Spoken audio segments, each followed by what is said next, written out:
Good day to you all. இன்னைக்கு நாம in time, on time இவற்றில் எது சரி அல்லது இரண்டுமே சரியா, இதை எவ்வாறு நம்முடைய நடைமுறை வாழ்க்கையில் அன்றாடம் சரளமாக சரியாக பயன்படுத்தலாம் அப்படின்னு பார்க்க போறோம். I went to the meeting on time. I went to the meeting in time. இதுல எது சரி? on time-ஆ அல்லது in time-ஆ? குழப்பமா இருக்கா? வாங்க விளக்கமா பார்த்துடலாம். இப்போ கூட்டம் ஒன்று ஆரம்பிக்க போது 8 மணிக்கு. அவங்க ஏற்கனவே உங்களுக்கு அறிவித்தல் செய்திருக்கிறாங்க, அதை கூட ஸ்கெடியூல் பண்ணிருக்கிறாங்க. நீங்க 7:50 அங்க நிக்கணும்னு. ஷார்ப்பா 8 o'clock மீட்டிங் ஸ்டார்ட் ஆயிரும். உங்களை எத்தனை மணிக்கு முன்னம் அந்த இடத்துக்குள்ள இருக்க வேணும்னு சொல்றாங்கடா 7:50. அப்போ உங்களுக்கு தெரியும், சாதாரணமா ஒரு 7 மணில இருந்து எல்லாரும் வர தொடங்குவாங்க. அப்போ இந்த 7 மணில இருந்து 7:50 வரைக்கும் வந்திருப்பாங்களே, அவங்களெல்லாம் நாங்க சொல்லுவோம் they went in time அப்படின்னு. இந்த இடத்துல யாராவது 7:50 தானே அறிவிச்சிருக்கிறாங்க, கடைசி நேரம் 7:50. இந்த 7:50 ஒட்டி யார் யாரெல்லாம் வந்து சேர்றாங்களோ அவங்களெல்லாம் நாங்க சொல்லுவோம் they went on time அப்படின்னு சொல்லி.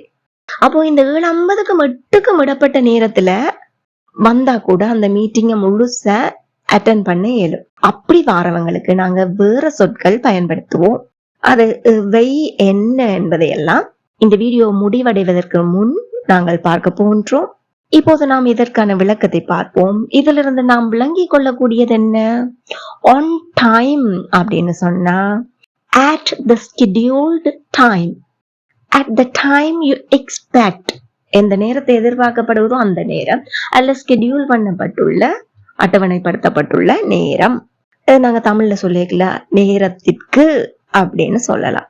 இங்கு என்ன மாதிரியான ஸ்கெடியூல் ஈவென்ட்ஸ் அமையலாம்? எக்ஸாம்ஸா இருக்கலாம், மீட்டிங்ஸா இருக்கலாம், அப்பாயின்மெண்ட்ஸா இருக்கலாம், பப்ளிக் டிரான்ஸ்போர்ட்ஸ்ல டைம் ஸ்கெடியூல் இருக்குமில்ல, இது மாதிரியான சந்தர்ப்பங்களை நாங்க சொல்லிக் கொள்ளலாம். இப்ப நாங்க இன் டைம் அப்படின்னா என்னன்னு பார்ப்போம். இன் டைம் அப்படின்னு சொன்னா தகுந்த நேரத்தில், பொருத்தமான நேரத்துல, சஃபிஷியன்ட்லி ஏர்லி, போதிய அளவு ஏர்லியாவே நேரத்திற்கே அங்க போய் நிக்கிறது. தகுந்த நேரத்துல 8 மணிக்கு மீட்டிங்கன்னா 7 to 7:30, 7:40 அந்த மாதிரி அங்க போய் நிக்கிறது. அடுத்து நாங்க பார்ப்போம் ஜஸ்ட் இன் டைம் அப்படின்னு ஒண்ணு இருக்குது. அதாவது 7:50 நீங்க எல்லாம் வந்துருங்க அப்படின்னு சொல்லி ஒரு அறிவித்தல் கொடுக்குறாங்க. 8 மணிக்கு தான் மீட்டிங் தொடங்க போகுது. ஷார்ப்பா 8 o'clock ஸ்டார்ட் பண்ணுது. அப்ப 7:50 எல்லாரும் ரெடியா இருங்க அப்படின்னு சொல்றாங்க. பின்னி ஜஸ்ட் இன் டைம் சொல்றது இந்த 7:50 இருந்து 8க்கு இடப்பட்ட நேரத்தை தான் நாங்க ஜஸ்ட் இன் டைம் அப்படின்னு சொல்லுவோம். அதாவது ஜஸ்ட் பிஃபோர் சம்திங் ஹேப்பன்ஸ், சொற்ப நேரத்துக்கு முன்னாடி அப்படின்னு சொல்லி. இதை விட இன்னும் ஒரு முக்கியமான வாக்கிய அமைப்பும் இருக்குது. இதை நாங்க வீடியோ இறுதியில் பார்க்க போகின்றோம். இந்த வீடியோவை முழுமையாக ஸ்கிப் பண்ணாம பாருங்க. இப்போ நாங்கள் நடைமுறை வாழ்க்கை பயன்பாட்டுக்கான உதாரணங்களை பார்க்க போன்றோம். இந்த வீடியோ உங்களுக்கு பயனுள்ளதாக இருக்குமா? மறக்காம ஒரு லைக் பண்ணுங்க. உங்களுடைய நண்பர்கள் ஆங்கிலம் கேட்பதில் ஆர்வம் உள்ள அனைவருக்கும் ஷேர் பண்ணுங்க. அதோட இந்த சேனலை இப்பதான் முதல் முறை பார்க்கிறீர்களாயின் அல்லது இதுவரை சப்ஸ்கிரைப் பண்ணியிருக்காவிடில் மறக்காம சப்ஸ்கிரைப் பண்ணிக்கொள்ளுங்க. அருகே உள்ள பெல் ஐக்கனையும் அழுத்துங்க. கூடவே ஆல் என்கின்ற ஆப்ஷனையும் செலக்ட் பண்ணி கொள்ளுங்கள். Now let's move on to the video. இப்ப உதாரணத்துக்கு பார்த்தோம்னா நாங்க வேலைக்கு போறோம். அங்க நாங்க பெர்ஃபெக்டா வேலையில இருக்க வேண்டும் இருந்தா நாங்க என்ன செய்வோம்? we always go to work on time. சரியான நேரத்துக்கு அங்க எப்பயுமே நிப்போம். இதே மாதிரி இன்னொரு உதாரணம் பார்ப்போம். எங்களுக்கெல்லாம் காலை உணவா இருக்கட்டும், மதிய உணவா இருக்கட்டும், இரவு உணவா இருக்கட்டும், நாங்க அவசரப்படாம ரிலாக்ஸா ஆறுல இருந்து சாப்பிடுறதுக்கு எங்களோட அம்மா மேல என்ன செய்வாங்க? சரியான நேரத்துக்கு, அதாவது தகுந்த நேரத்துக்கு சமையலை முடிச்சிடுவாங்க. கடைசி நிமிடத்துல, அல்லாட்டி 8 மணிக்கு வெளிக்கிட போறேன்னா 8 மணிக்கே சாப்பாட்டை ரெடி பண்ணி வைக்கிறேன்னு இல்லாம அதுக்கு முன்னமே செய்து வைப்பாங்க. அப்ப அந்த தகுந்த நேரத்தில், பொருத்தமான நேரத்தில் அம்மா வழக்கமாவே உணவுகளை தயாரித்துக் கொள்வார். இதை நாங்க எப்படி சொல்லலாம்? My mom usually prepares meals in time, not on time, in time. in schedule பண்ணின டைமா இல்ல, எப்ப தேவையோ காலை உணவுண்டா எத்தனை மணிக்கு இல்ல, ரெடி பண்ணி வைக்க வேணுமோ அந்த நேரத்துக்கு அவர் ரெடி பண்ணி வச்சிருவாங்க. மதிய உணவும் அதே மாதிரி தான், இரவு உணவும் அதே போலதான். அப்ப இதை நாங்க எப்படி சொல்றோம்? My mom usually prepares meals in time. இப்ப நாங்க வழக்கம் போலவே தமிழ் வாக்கியங்களையும் சொல்லி அவற்றிற்கான ஆங்கில வடிவங்களை எவ்வாறு அமைக்கலாம் என்று பார்க்க போறோம். பொதுவாகவே இன்றைய வாக்கியங்கள் எல்லாம் நீண்ட வாக்கியங்களாக இருக்க வாய்ப்பு இருக்குது. ரொம்ப யோசிக்காதீங்க, நீங்க பிராக்டிஸ் பண்ண உங்களுக்கு தானா வந்துடும். ஷீலா எப்பவுமே வேலைக்கு தாமதிக்கிறாள். அவட வழக்கம் என்ன? Always late for work. அவள் ஒரு பொதும் நேரத்துக்கு வருவதில்லை. நேரத்துக்கு வாரதே இல்ல அப்படின்னு சொல்ல போறோம். Sheila is always late for work. Sheila is always late for work. அவ ஒரு பொது நேரத்துக்கு வருவதில்லை. She is never on time. She is never on time. ஆனா சில பேருக்கு என்ன ஹேபிட் இருக்கும்? They usually in time for work. அதாவது தொடங்குறதுக்கு நிறைய நேரத்துக்கு முன்னாடியே அங்க வந்து ரெடியா இருப்பாங்க. பஸ் வழக்கமாக நேரத்துக்கு வருது. உங்களுக்கு தெரியும், பஸ் என்ன ஸ்கெடியூல்டு இவெண்ட் பப்ளிக் டிரான்ஸ்போர்ட். அப்ப நடுக ஸ்கெடியூல் பண்ண டைமுக்கே நேரத்துக்கு வருது. ஆனால் இன்று தாமதிக்கிறது. The bus is usually on time. Usually on time, but today it is late. நான் நேரத்துக்கு வந்தடைந்தேன், ஆனால் நீ எங்கே இருந்தாய்? நாங்க ஒரு ஆள்கிட்ட சொல்றோம், நாங்க 5:30க்கு சந்திப்போம் அப்படின்னு சொல்லி. அப்ப சொல்லி போட்டு நேரத்துக்கு வந்தடைஞ்சிட்டேன். அந்த நேரத்துல அவங்க அந்த இடத்துல இருக்கல. அப்ப அவர்கிட்ட என்ன கேக்குறோம்? நீ எங்கே இருந்தாய் அப்படின்னு. I arrived on time. சரியான நேரத்துக்கு நாங்க வந்துட்டோம்ன்றத என்ன சொல்லுவோம்? I arrived on time. But where were you? But where were you? நீ எங்கே இருந்தாய்? இப்போ உங்களுக்கான ஒரு வினாவாக நான் இதை கேட்கிறேன். நான் நேரத்துக்கு வந்தடைந்து இருக்கிறேன், நீ எங்கே இருக்கிறாய் அப்படின்னு கேட்க போறோம். 5:30க்கு மீட் பண்ணுவோம் என்று சொல்லி இருக்கிறேன். சொல்லி 5:30க்கு அங்க நிக்கிறேன். வந்தடைந்து இருக்கிறேன், நீ எங்கே இருக்கிறாய் அப்படின்னு போன் பண்ணி ஒரு ஆள்கிட்ட நான் கேட்க போறேன். இது எப்படி ஆங்கிலத்துல கேட்கலாம்? Please comment your answer.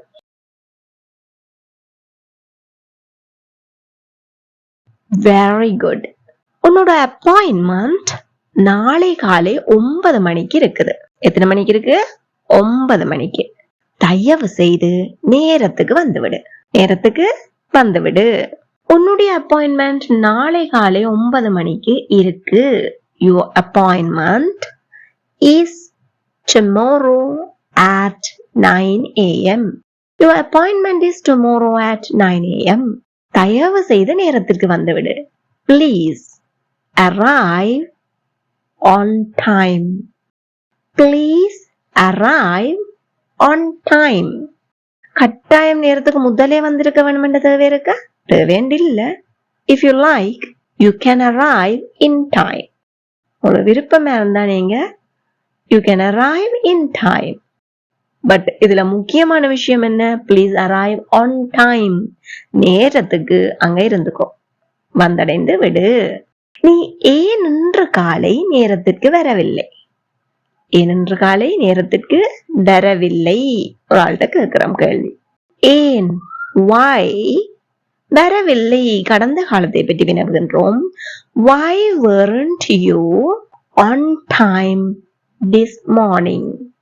Why weren't you on time this morning? Again, why weren't you on time this morning? அவள் இன்று நேரத்திற்கு வரப்போகிறாள் என்று நீ நினைக்கிறாயா? ஒரு வழக்கமாவே லேட்டா தான் வாராள், இன்று நேரத்துக்கு வருகிறாள், வரப்போறா அப்படின்னு சொல்லி நீ நினைக்கிறியா அப்படின்னு கேட்கிறோம். Do you think?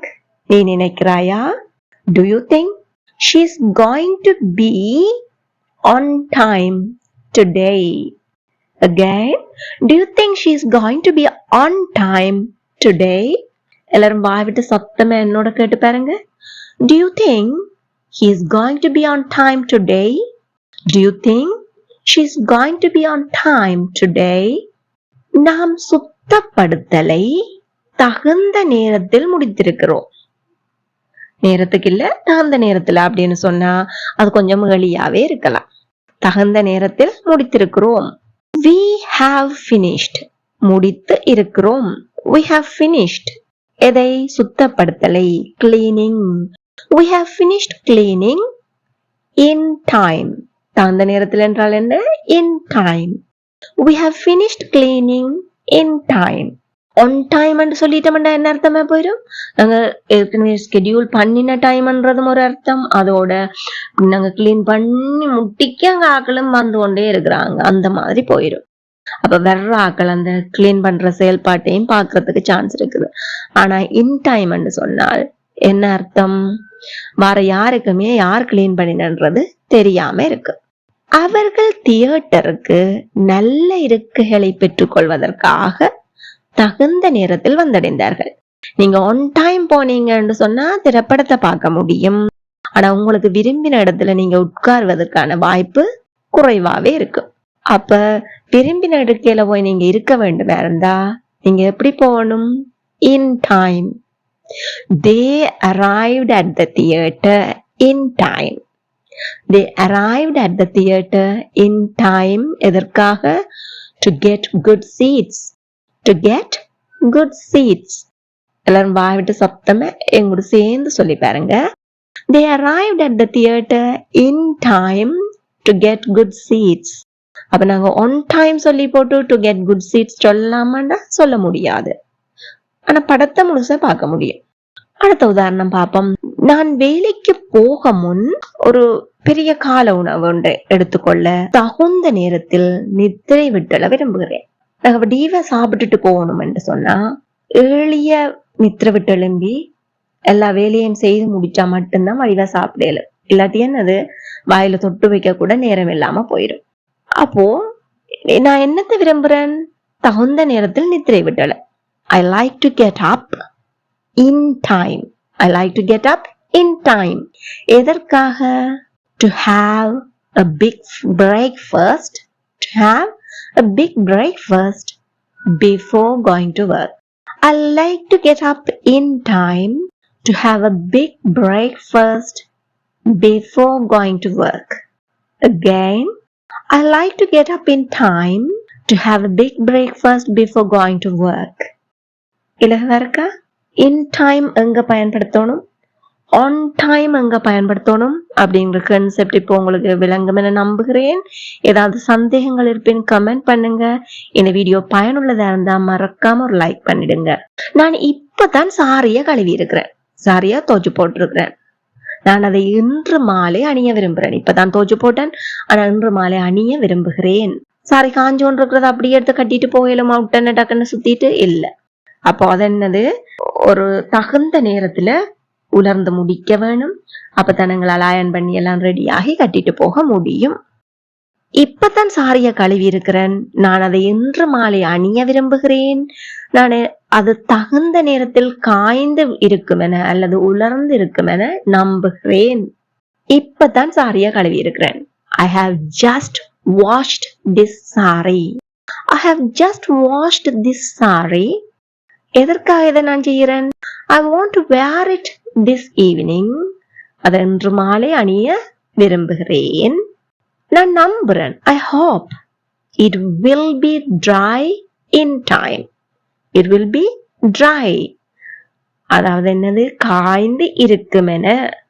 It will be dry in time. மறுமுறை சொல்லி பார்ப்போமா? I have just washed this saree. I want to wear it this evening. I hope it will be dry in time.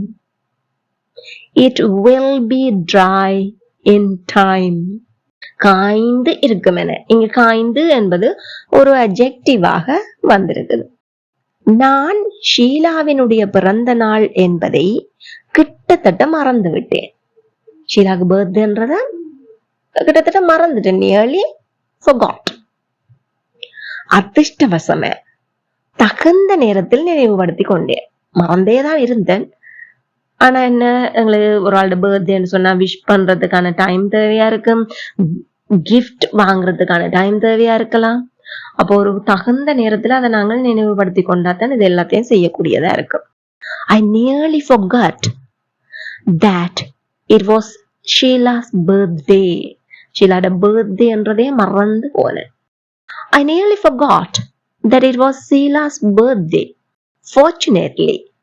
அதிர்ஷ்டவசம. துரதிர்ஷ்டவசம என்றா எப்படி சொல்வோம்? Please comment it now. Very good. இங்க என்ன சொல்றோம்? அதிர்ஷ்டவசமாக. Fortunately, I remembered in time. I remembered in time. இங்க நாங்க on time சொல்லலாது. என்ன சொல்ல வேண்டும்? In time. ஏன்? அதிர்ஷ்டவசமே தகுந்த நேரத்துல நினைவுபடுத்தி கொண்டேன். கடைசி நேரத்துல இல்ல, தகுந்த நேரத்தில் நினைவுபடுத்தி கொண்டேன். என்னுடைய குழந்தைக்கு இரவு உணவு செய்வதற்காக நான் தகுந்த நேரத்திற்கு வீடு சென்றடைந்தேன். என் குழந்தைகள் தூங்குறதுக்கு முன்னாடி நான் அந்த உணவை செய்து கொடுத்துருவணும். I reached home in time. I reached home in time. எதற்காக? To make dinner for my kids. I reached home in time to make dinner for my kids. இப்ப நாங்க ஆரம்பத்துல இன்னொரு விடயம் ஒன்று பார்த்தோம். Just in time. Just on time அல்ல, just in time. அப்படின்னா என்னன்னு சொன்னால், just before something happens. ஒரு விஷயம் நடப்பதற்கு முன்னாடி. எல்லாம் ரெடி, எவ்ரிதிங் இஸ் ரெடி. இந்த நடக்க போகுது என்பதுக்கு கொஞ்சம் முன்னாடி. இதை நாங்க தமிழ்ல சொல்லி இறுதி நிமிடத்தில், இறுதி நேரத்துல அந்த மாதிரி சொல்லிக் கொள்ளலாம். நான் விமான நிலையத்திற்கு இறுதி நிமிடத்தில் சென்றடைந்தேன். இதன் அர்த்தம் என்ன? I nearly missed my flight. I nearly missed my flight. I got to the airport just in time. I got to the airport just in time. உங்களுக்கு தெரியும், லாஸ்ட் கால் அப்படின்னு சொல்லி அனௌன்ஸ் பண்ணுவாங்க. அப்படி ஒரு நேரத்திலேயாவது நான் போய் சேர்ந்துட்டேன். இறுதி நிமிடத்துல சென்றடைந்தேன். I got to the airport just in time. அது ஒன் டைமும் அல்ல, இன் டைமும் அல்ல, ஜஸ்ட் இன் டைம். இன்னொரு உதாரணம் ஒன்று பார்ப்போம். நான் போக்குவரத்து நெரிசலில் சிக்கிக்கொண்டேன். அன்எக்ஸ்பெக்டட்லி, எதிர்பாராத விடாம ஒரு டிராபிக் ஜாம்ல மாட்டிக்கொண்டேன். ஏன் போய் கொண்டிருந்தேன்? ட்ரெயினை பிடிக்கிறதுக்கு. அப்போ எப்படி சென்றடைந்திருப்பேன்? Just in time. Just in time. கடைசி நேரத்துல போய் ட்ரெயினை பிடிச்சிருப்பேன். சொல்லி பாப்போமா? I got stuck in traffic and arrived just in time to catch my train. I got stuck in traffic and arrived just in time to catch my train. எல்லாரும் எங்க கூட சேர்ந்து வாய் விட்டு சொல்லி பாருங்க.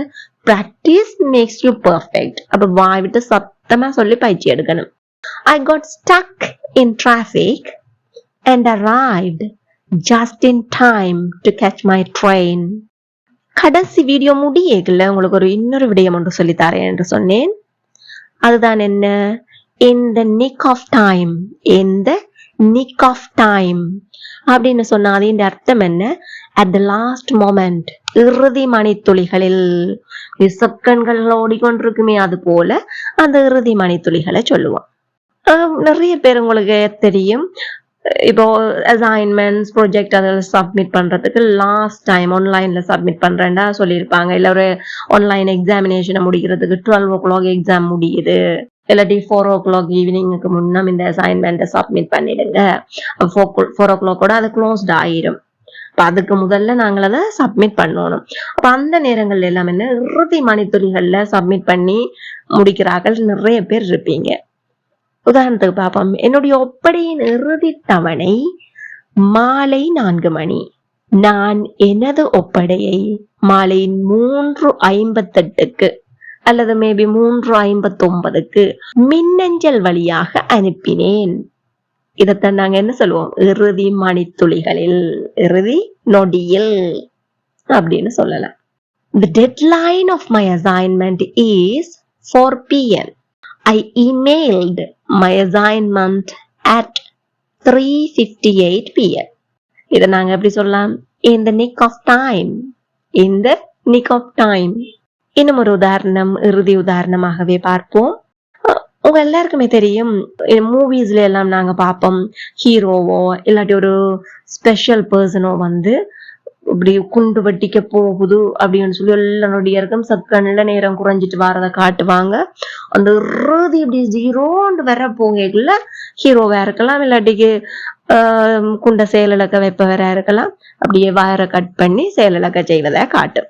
அப்ப திரைப்படங்களில் ஒரு விசேட நிபுணர் குண்டை இறுதி மணித்துளிகளில் செயலிழக்க செய்வார். நாங்க நிறைய படங்கள்ல பார்த்திருக்கோம். ஆங்கிலத்துல இதை எப்படி சொல்லலாம்? In movies, a specialist disarms a bomb in the nick of time. Disarms a bomb in the nick of time. In movies, a specialist disarms a bomb in the nick of time. எல்லாரும் வாய் விட்டு சொல்லி பாருங்க. In movies, a specialist disarms a bomb in the nick of time. இந்த video தொடர்பாக உங்களுக்கு ஏதாவது சந்தேகங்கள் இருப்பின் மறக்காம கமெண்ட் பண்ணுங்க. I will help you. அது மட்டும் இல்லாம நீங்கள் உங்களுடைய அன்றாட வேலைகளை இன் டைம் செய்வீங்களா, ஆன் டைம் செய்வீங்களா, அல்லது ஜஸ்ட் இன் டைமா, அல்லது இந்த நிக் ஆஃப் டைமா அப்படின்னு யோசிச்சு பாருங்க. நீங்க எவற்றையெல்லாம் இன் டைம் செய்வீங்க, எவற்றையெல்லாம் ஆன் டைம் செய்வீங்க, அல்லது ஜஸ்ட் இன் டைம் எதையெல்லாம் செய்திருக்கிறீங்க, ஆர் இந்த நிக் ஆஃப் டைம்ல எதெல்லாம் உங்களுக்கு நடந்திருக்குது, இவற்றில் நினைவில் உள்ளவற்றை மறக்காம கமெண்ட் பண்ணுங்க. இந்த வீடியோ உங்களுக்கு பயனுள்ளதா இருந்தா ஒரு லைக் பண்ணிட்டு மற்றவர்களுக்கு முடிந்தவரை ஷேர் பண்ணிக்கொள்ளுங்க. இதே போல மேலும் பல பயனுள்ள வீடியோக்களை பார்வையிட இந்த சேனலை இப்பவே சப்ஸ்கிரைப் பண்ணி அருகே உள்ள பெல் ஐக்கனையும் அழுத்தி கூடவே ஆல் என்கின்ற ஆப்ஷனையும் செலக்ட் பண்ணி கொள்ளுங்கள். தேங்க்யூ ஃபார் வாட்சிங்.